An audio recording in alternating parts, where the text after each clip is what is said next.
Dollar dreams చూపించారు. $1 million business అని ఊరించారు. ఢిల్లీ రమ్మన్నారు. డీల్ సెట్ చేశారు. కోట్ల రూపాయలు నొక్కేసి ఓ పెట్టె చేతికిచ్చారు. ఇంటికి వచ్చాక పెట్టి తెరిచి చూస్తే అన్ని చిత్తు కాగితాలే.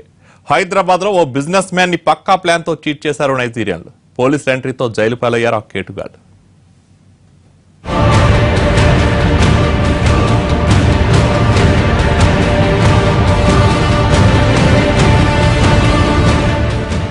డబ్బంటే ఎవరికి చేదు, అమెరికన్ డాలర్స్ అంటే ఎగిరి గంతేస్తారు. ఈ డాలర్ డ్రీమ్స్ ని క్యాష్ చేసుకుంటున్నారు నైజీరియన్లు. హైదరాబాద్ లో ఓ వ్యాపారికి డాలర్ల పేరుతో వలవేసి కోట్లు నొక్కేశారు. హైదరాబాద్ కు చెందిన సాయి వ్యాపారవేత్త. ఆయనకు ఓ రోజు ఉదయాన్నే కాల్ వచ్చింది.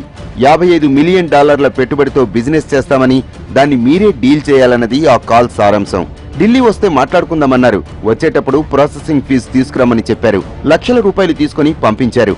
తిరిగి మళ్లీ కాల్ చేసి డబ్బులు వచ్చేశాయని, కస్టమ్స్ ఫీజు 15 లక్షలు చెల్లించాలని అన్నారు.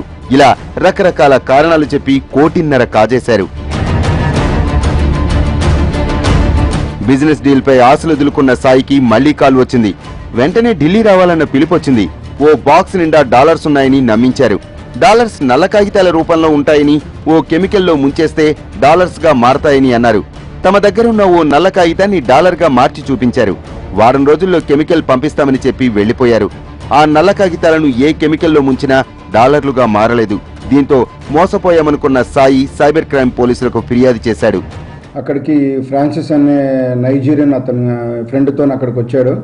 వచ్చి ఒక box, black colour box open చేసి దీంట్లో కెమికల్ ఉంది, అమెరికా నుంచి అమౌంట్ వచ్చింది కాబట్టి మనం అక్కడ డైరెక్ట్ అమౌంట్ తీసుకొస్తే వాళ్ళు ఎవరైనా దొంగతనం చేస్తారు కాబట్టి మేము దీనికి కలర్ బూస్ తీసుకొచ్చాము.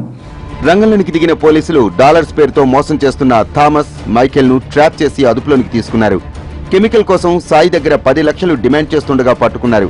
ఈ గ్యాంగ్ ఇప్పటికే చాలా మందిని ఇదే పద్ధతిలో మోసం చేసిందని విచారణలో తేలింది. బడాబాబుల వివరాలు సేకరించి వారిని మాత్రమే టార్గెట్ చేస్తున్నారన్న విషయం బయటపడింది. ఇతను మళ్ళీ అమౌంట్ అడుగుతున్నాడు. మళ్ళీ 10 లక్షలు కావాలన్నప్పుడు అక్కడ మేము ట్రాప్ వేసి అతను అమౌంట్ కలెక్ట్ చేసుకోవడానికి వచ్చినప్పుడు ఫ్రాన్సిస్ అని ఇంకో అతని స్నేహితుడు విలియమ్స్ అని ఇద్దరిని మేము నిన్న రాత్రి ఢిల్లీలో అరెస్ట్ చేయడం జరిగింది. ట్రాప్ వేసి వాళ్ళిద్దరి దగ్గర నుంచి ఆ కెమికల్, ఆ బాక్స్, ఆ డూప్లికేట్ పౌండ్స్, డాలర్ నోట్స్ అన్ని కూడా సీజ్ చేయడం జరిగింది. అలాగే ఒక ల్యాప్టాప్, 2 సెల్ ఫోన్స్ కూడా వాళ్ళ దగ్గర సీజ్ చేయడం జరిగింది. చూసారుగా, ఈజీగా డబ్బు వచ్చేస్తుందని నమ్మితే ఇలాగే మోసపోవాల్సి వస్తుంది. విదేశాల నుంచి డబ్బులు రావాలంటే కేంద్ర ప్రభుత్వ అనుమతి తప్పనిసరి. దొడ్డిదారిన ఎవరైనా పెట్టుబడులు పెడతామంటే నమ్మి మోసపోకండి.